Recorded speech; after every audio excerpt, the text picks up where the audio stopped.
Hey, I'm Abe, and today we're going to continue in the discussion about how to pay for school, whether that's advanced trade schools, college, or graduate school, or whatever it is that you want to get yourself into to better your career, to better your life, and to provide a better life for you and your family. As with many things in finance, there are a long list of ways to go about paying for schooling. On Monday, we talked about loans specifically, and so I'll just briefly touch on those at the end here, but I wanted to take a step back and give you a higher view of all of the various options that are available to you so that you can pick and choose which ones you qualify for and complete the picture of funding for your education. So I'm going to jump right into it.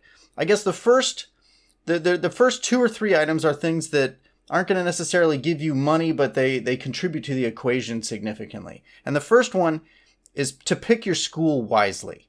And that doesn't mean just make sure it's the best school. It doesn't necessarily only mean that you should only pick the cheapest school, but consider the expense of the school that you are applying to and whether you think it's worth, say, you can do the math, right? You can look at a few different options. You can see three schools. One is a tuition of $120,000. One has a tuition of $20,000, and the other is, free for some reason. Who knows? But the $20,000 is an accredited school. It still has a decent name compared to the $120,000 school. So you may not want the free option because it'll hurt your career prospects. But maybe you do want to go with the $20,000 option. So pick your school wisely and don't just think about the costs. Also think about how it's connected to the industry that you want to build a career in, because they are going to be a tool that you can leverage to get that first job, which is going to be the hardest job that you can get most likely. So learn about their career placement programs, learn about the school and where it's placed. Think about physically where it's placed and whether that's where you want your life to be, because that's a large part of where their contacts will be. And also just industry-wise, where their specialties are and whether that dovetails with what you want to do as well. And lastly on that, consider community college. If graduate school is what you want to do, or an undergraduate degree, and you need to fill in some classes, definitely consider community college. It gives you 2 years to fill in the core curriculum for any school that you can go to at a significantly reduced cost, and then you can take that core and apply it to a 4-year college, get your degree from that school 2 years later, and only have 2 years worth of significant tuition on your bill, but still have your diploma and all of your education as far as anyone on your resume is concerned coming from that school. A lot of times state schools pull from their community colleges, and it is a great deal that you should consider. So something to consider. So that's the first one. Pick your school wisely. Secondly, fill out the FAFSA. And the FAFSA is a free application for federal student aid. And do it even if you aren't sure if you qualify for aid. And do it as soon as possible, because a lot of the available aid is on a first come, first served basis. And you want to get in as early as possible. So don't wait until you're a senior and you're just applying to schools, or you've gotten into school and now you want to think about paying for it. Definitely go get that application in early. Make sure that everything is squared away. Third, and this is where we get into where the money is actually coming from. The first option is scholarships. As with the FAFSA, at very least, don't wait to research them until you're a senior or until you're into school and now you need to figure things out. Do some research years beforehand if you can. And this is also for parents and students alike. These are the tools that you will need to be aware of. Do research on your scholarships years in advance, because many of the scholarships available, and there are thousands that are available, many of the scholarships that are available are targeted. So do you have experience working in retail, for example? There may be a scholarship specific for retail workers that have 2 years of experience or more.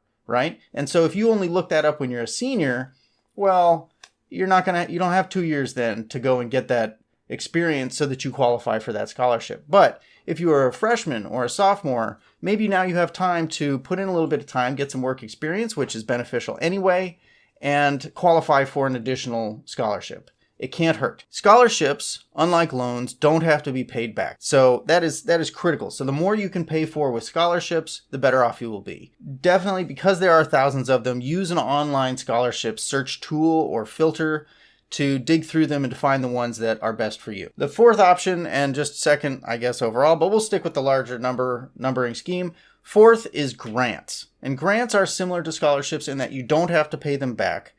A lot of them are targeted, and they're offered a lot of times also by the federal and state governments.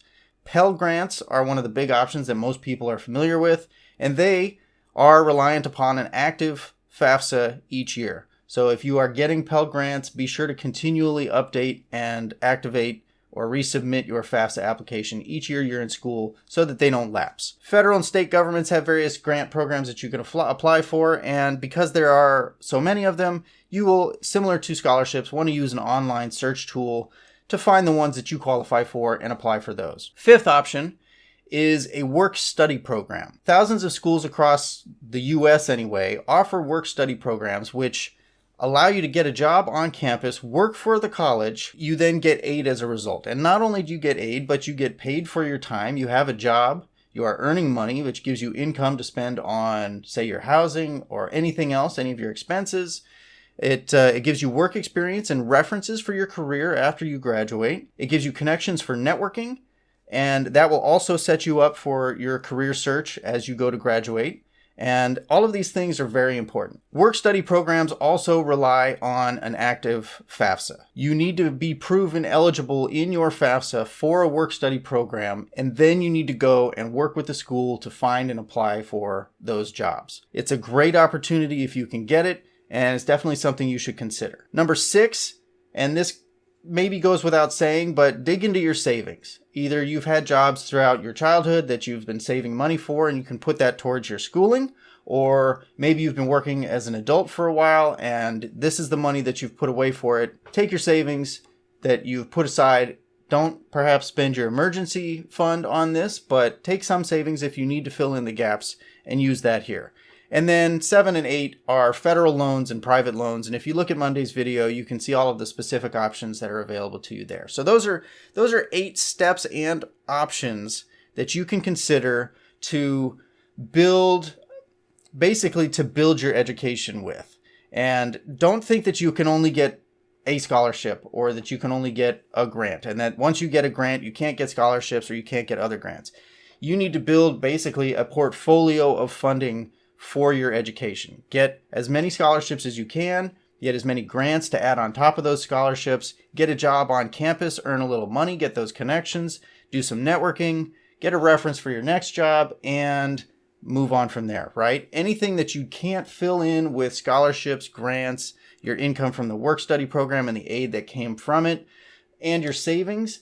Lastly, then you want to go and look into taking loans. That shouldn't be your default option here, because loans have interest involved. You're going to be paying them back over time. If somebody is willing to give you money so that you can go to school and learn, take the money. Some jobs, some large companies also offer funding for educational activities outside of work. So if you want to continue to work full time, at least in California where I'm at, there's I think it's a government-funded educational benefit that companies can offer you up to $5,250 a year. Take advantage of that. Get that money. Let your company reimburse you for the first $5,000. Get your scholarships and your grants, add those on top of it, and go on from there. Education is critically important. I think it'll help us overcome a lot of society's challenges, if not the ignorance and discrimination that some people face throughout their lives in our culture. Get that education. No one can take it from you. These are the ways that you can afford to pay for it. Hit me up in the comments with what questions you have. Thanks for watching, and I will catch you in the next video.